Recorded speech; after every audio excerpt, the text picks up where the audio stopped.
Picture this. You're at a networking event, or maybe just a dinner party, right? You meet this new person who is incredibly charming. They're polite, they're well-liked by literally everyone around them. I mean, on paper, they are completely perfect. But the exact second they shake your hand, your gut just screams that something is fundamentally off. I really want to validate that feeling for you right now. You aren't being paranoid, and you definitely aren't being unfairly judgmental. What's actually happening is you're spotting a fake personality. That gut instinct, it's a brilliant, highly calibrated biological warning system.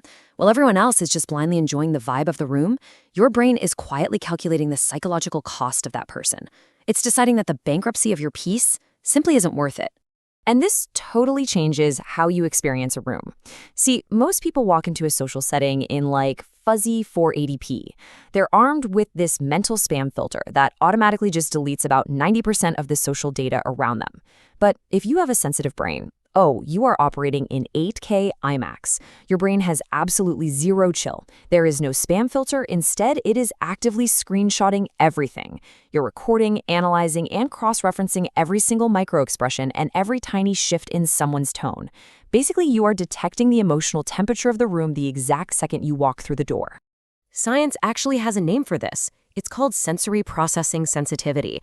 And listen, this isn't just a mood or some quirky personality trait. It is purely biological. Your nervous system is permanently set to perceive, analyze, and cross-reference literally everything in your environment. You're essentially walking around as a highly sophisticated human lie detector. And from an evolutionary standpoint, this is actually brilliant. Your ancestors were the ones who sensed the predator creeping up or spotted the poisonous plant way before anyone else even felt a hint of danger. So, the real truth here? You don't actually hate people. You just hate the performance. In social settings, so many people are wearing masks.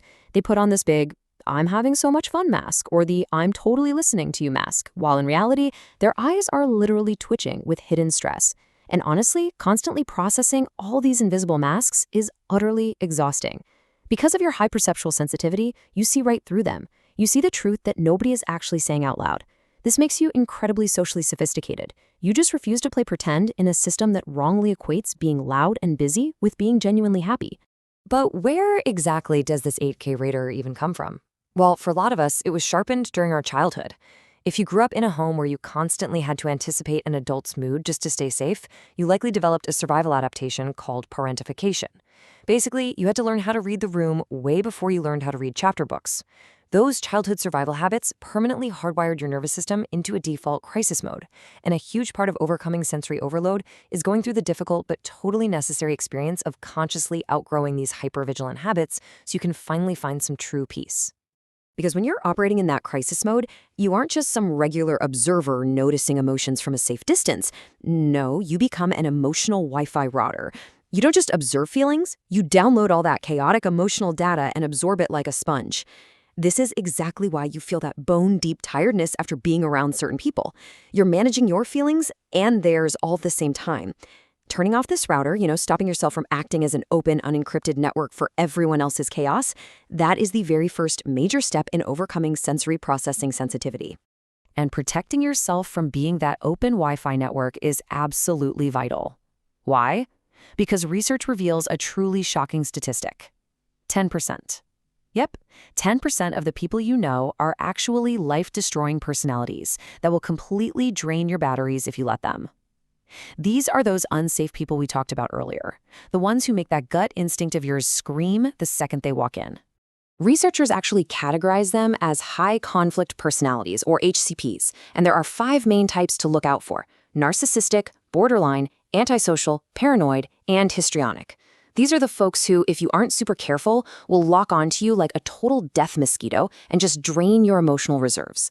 But hey, because your sensitive brain naturally picks up on their set of cues, you're probably spotting them way before anyone else in the room does.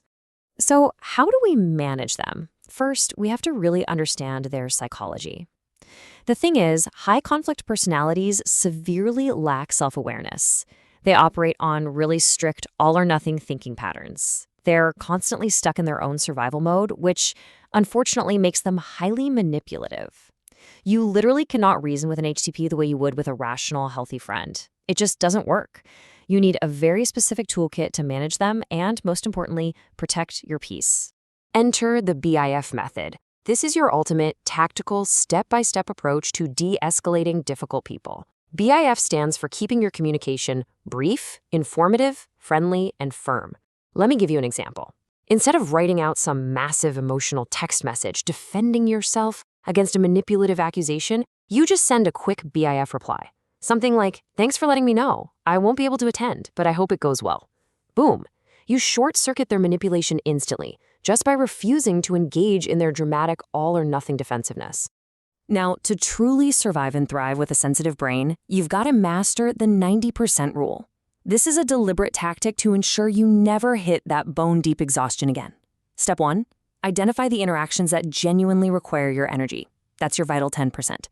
Step 2 is to aggressively guard the remaining 90% of your social capital. You do this by setting hard time limits and just saying no to draining invitations. Keeping that 90% fiercely shielded is exactly how you take back control of your emotional reserves. As you start applying these boundaries, you might actually find your social circle shrinking a bit. And that brings us to a really crucial reframe. Listen, having a high trust threshold means having a higher standard for connection. It is not a failure to make friends. Unsafe people have already taught you exactly how much it hurts to give your energy to the wrong crowd. So, curating a small, tight circle of trusted friends is the ultimate way to protect your peace. If you only have a few close friends, that's actually a massive strength. It just means your social radar is working perfectly. Ultimately, you start to realize that silence isn't empty, it's where clarity lives. When you finally outgrow the need to be the emotional Wi-Fi router for everyone else's problems, you discover the real reward of your hidden IQ. You realize that you were built for depth in a world that is frankly obsessed with noise. And honestly, you would much rather stay in the quiet, peaceful energy of your own thoughts than drain your battery on a personality that feels like chewing on cardboard. So here is the big question. Will you continue to drain your battery, acting as a sponge for all the chaos around you? Or will you use your hidden IQ to choose peace over performance every single time? The story of overcoming the sensitivity ends when you realize it was never a weakness. It's a profound biological advantage once you learn how to wield it. I would absolutely love to hear from you. Drop a comment below and tell me, have you ever had a crazy strong gut feeling about a person that everyone else loved, only to be proven completely right later on? Let's find our people in the comments. Thanks so much for joining me for this explainer, and remember, protect your peace.